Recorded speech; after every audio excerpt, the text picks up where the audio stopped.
Bapak, Ibu, saudara-saudari sekalian yang terkasih di dalam Tuhan,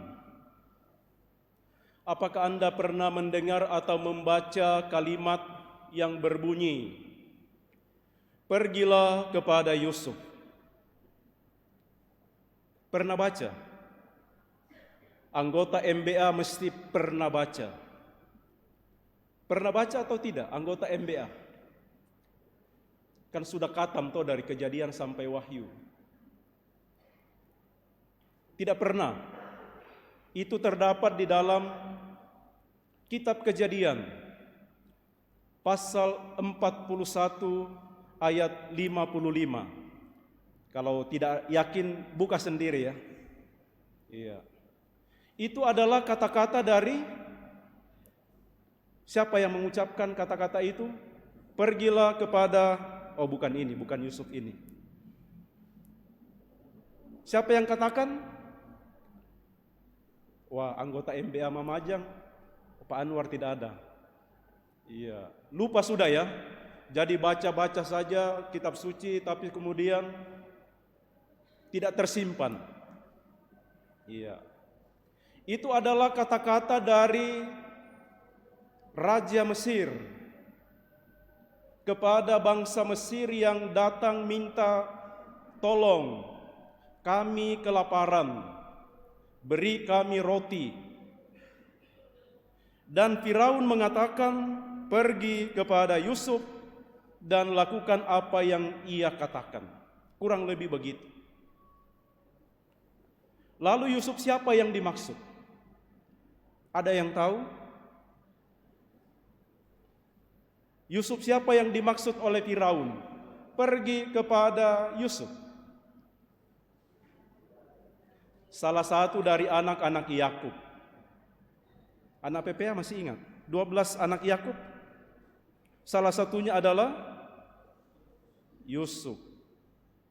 Yusuf yang dijual oleh saudara. Kalian sudah dengar berarti ceritanya kan? Iya. Ia dijual oleh saudara-saudaranya kepada para pedagang lalu menjadi budak di Mesir. Tetapi karena ia pandai, cerdas, Firaun itu sering bermimpi, maka karena Yusuf itu pandai membaca dan menafsirkan mimpi, Firaun mengangkat dia menjadi menteri kesejahteraan atau menjaga logistik itu ya. Iya. Ia dijual karena saudara-saudaranya iri kepadanya. Dan setelah sampai di Mesir, ia bertugas menjaga gandum. Diberi tanggung jawab oleh Firaun menjaga gandum, mengumpulkannya di dalam lumbung-lumbung lalu kemudian membaginya kepada orang yang datang membeli. Bukan hanya orang Mesir yang datang membeli, tetapi dikatakan seluruh bangsa datang mencari gandum yang masih ada di Mesir, dijaga dan dijual oleh Yusuf. Di zaman modern, tidak terlalu modern, kata-kata ini kemudian dipopulerkan lagi oleh siapa? Tahun 1800-an kira-kira. Kata-kata dari Firaun itu dipopulerkan lagi oleh siapa? Santa Teresia dari Avila. Deposan Santo Yosef mesti tahu siapa itu Santa Teresia dari Avila.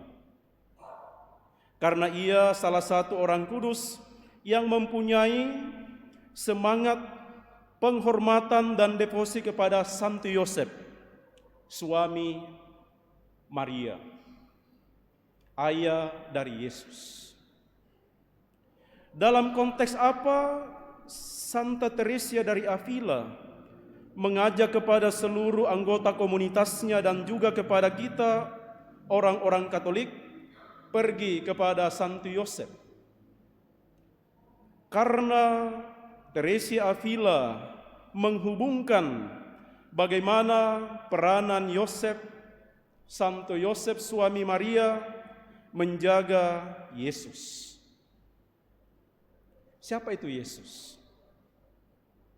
Salah satu yang diucapkan atau dikatakan dalam kitab suci siapa itu Yesus, "Akulah roti yang telah turun dari surga. Barang siapa makan roti ini, tidak akan lapar lagi." Di dalam Injil mana itu?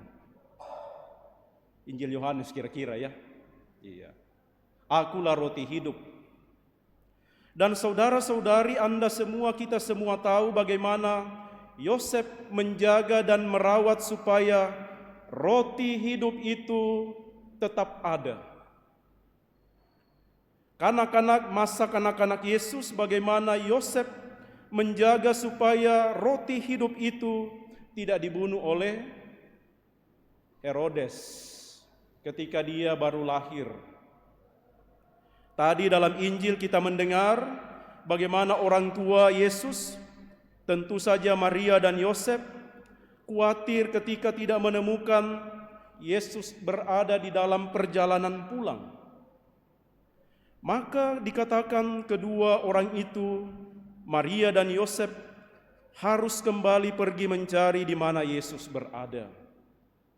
Di sana menjadi nampak saudara-saudari peran yang sama yang dilakukan oleh Yusuf di daerah Mesir, menjaga gandum tetap tersedia.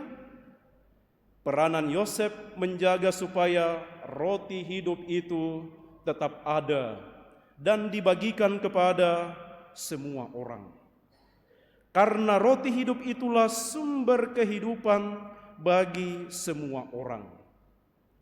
Maka benarlah kalau Anda, saudara-saudari, mulai merasa kelaparan, entah lapar secara fisik, entah lapar secara rohani, ingatlah kata-kata yang disampaikan oleh Raja Firaun itu, "Pergilah kepada Yosef. Kelaparanmu, kekuranganmu, derita-deritamu, Yosef akan tunjukkan di mana engkau akan mendapatnya.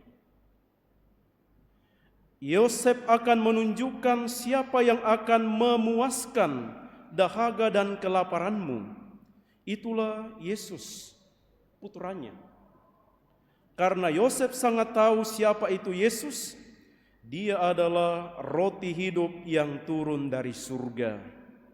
Maka mudah-mudahan ibu bapak saudara-saudari sekalian tetap setia seperti Santo Yosef, menempatkan Yesus sebagai sumber kehidupan yang membuat kita mengalami hidup kekal, dan juga mari seperti Santo Yosef menjaga supaya sumber kehidupan itu juga dinikmati oleh orang lain.